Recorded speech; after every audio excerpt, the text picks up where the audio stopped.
Guitar players of all ages, when they hear Sweet Home Alabama, think, I need to learn that. And it's actually a very cool song. When it came out, and actually during the time when Lynyrd Skynyrd was an up-and-coming band, I was an okay fan.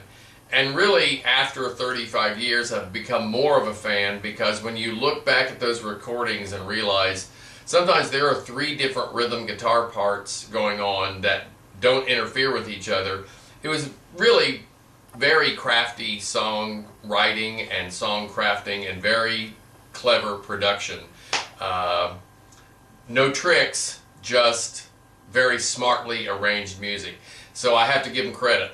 But anyway, we're going to learn Sweet Home Alabama today, and I'm going to offer some practice tips to help you play the song better.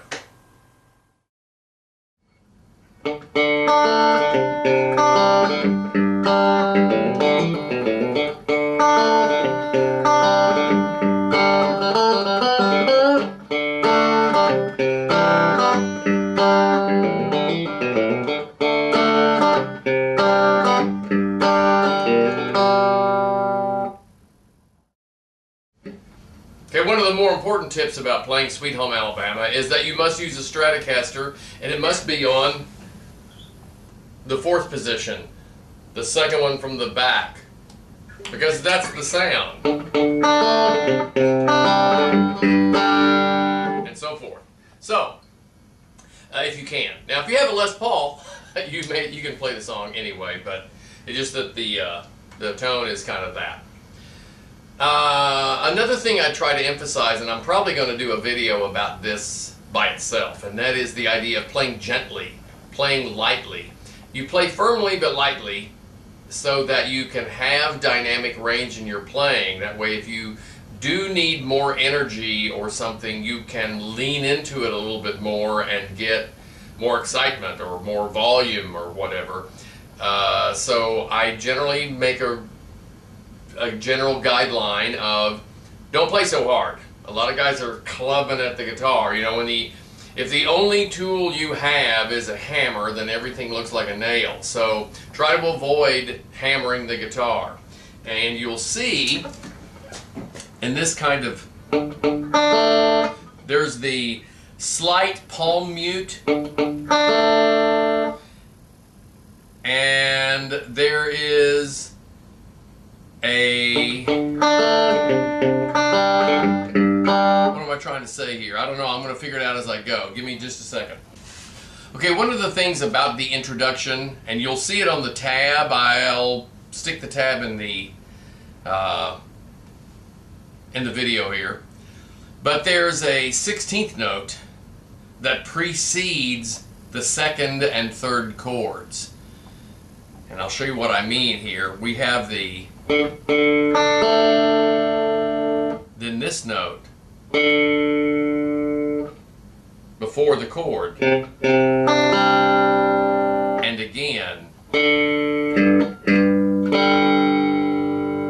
So that 16th note as a pickup note to the next chord is a very important part of the sound. I'm going to play it slowly.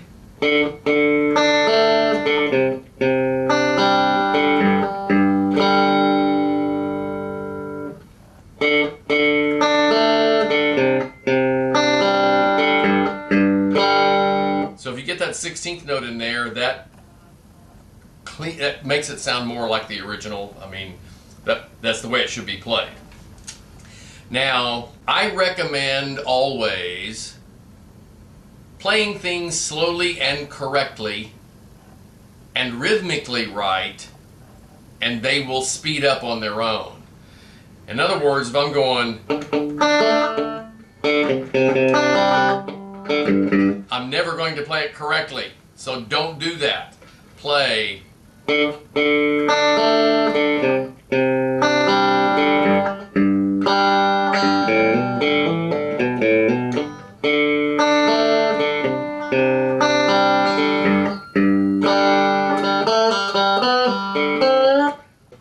All of that's idea there, in that if you play rhythmically right and slow,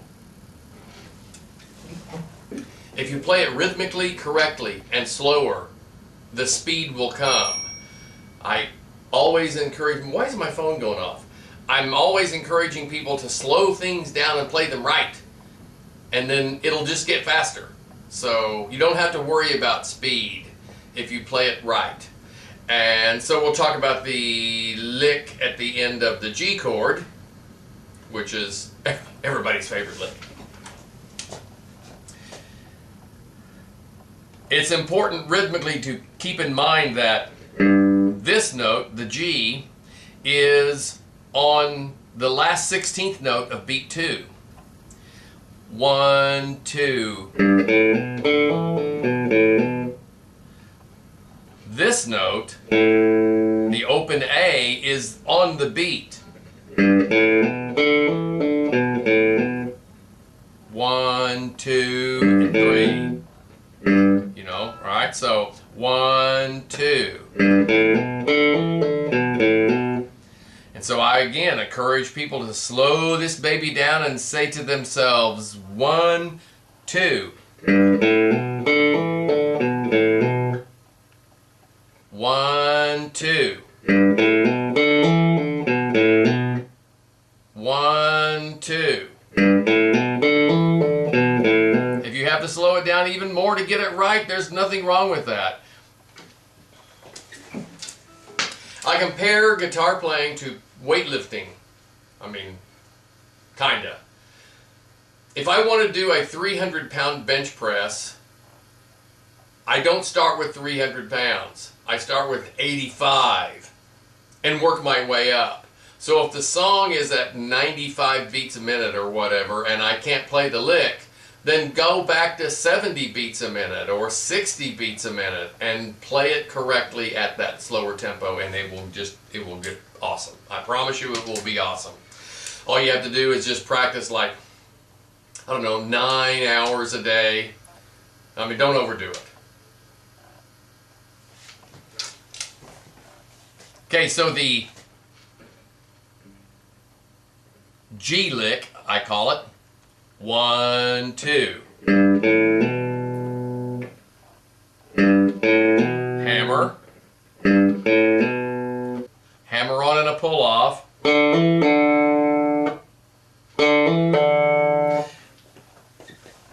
Now that hammer on and pull off is one of the reasons I emphasize the idea of playing lightly, because if I do this,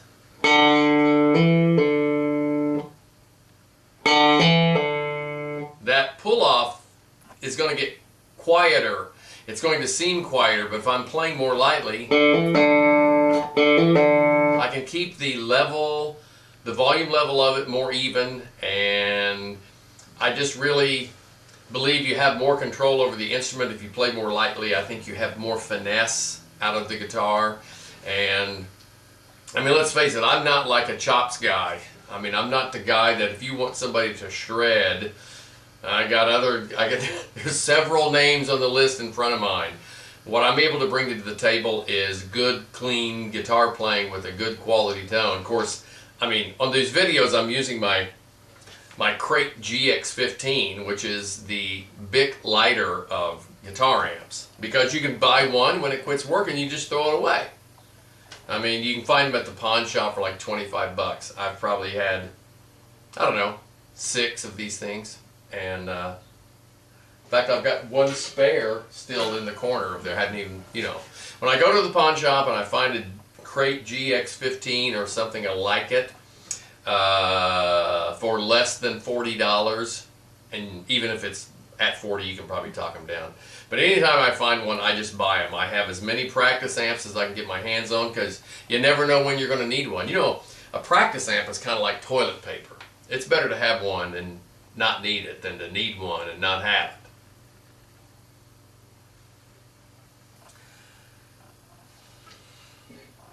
it. Okay, so back to the lick and the idea of the hammer on and hammer on pull off. 1, 2. Hammer, hammer pull. Note, hammer. So it's easy to get confused about when you're supposed to pick. Pick, pick, pick, pick, pick, pick, pick, pick, pick, pick. So you're getting more notes than you're actually picking. So, I mean, like in the example of the hammer-on pull-off, you pick one time, you hammer on pull-off. So you're getting 3 notes out of one pluck of the string. So anyway, that's that. Okay, so the next little lick is this part.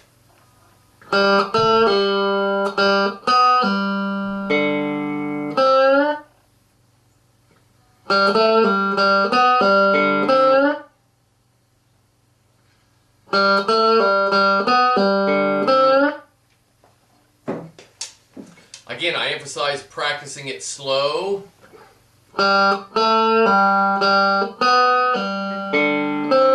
However slow you have to play it evenly and smoothly.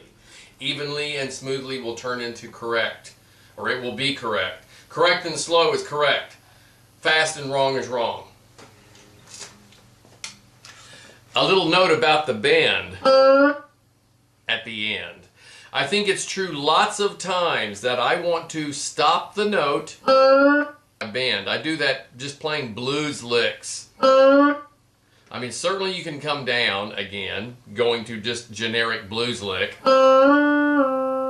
But lots of times, stopping the bend, or stopping the note at the top of the bend, makes the sound nice. And in this case, I'm using the heel of my hand. I'll turn it.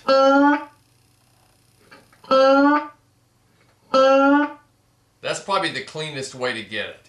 Sometimes I will do something like this, where I just set the pick back on the string.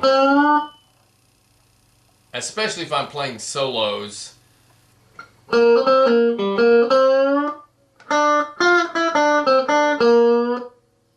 I use that technique a lot.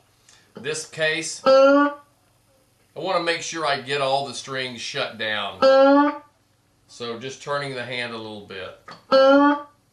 Now going back to the intro of the song, the very beginning of the song, notice that slightly muted sound.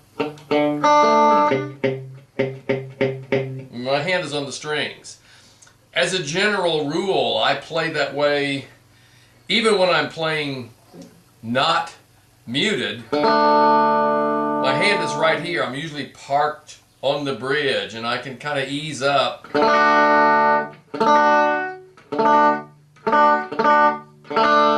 as I need muting. Another thing too is, especially in the scenario of lead guitar, if you are not actively stopping these strings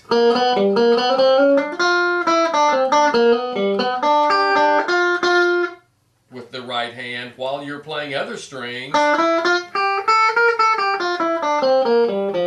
you're going to end up with this.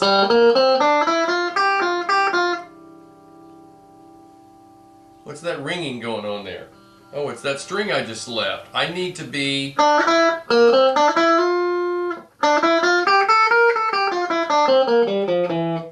muting the strings I'm not playing with the right hand.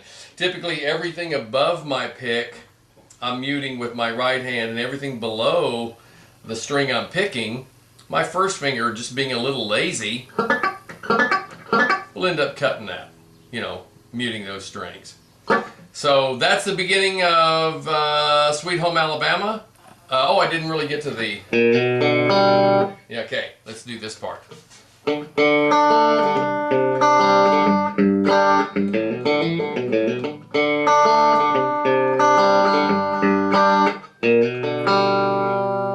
Okay, so we're just sliding and then playing these 2 strings. It's basically I'm coming into a G chord, but I'm just playing these 3 notes.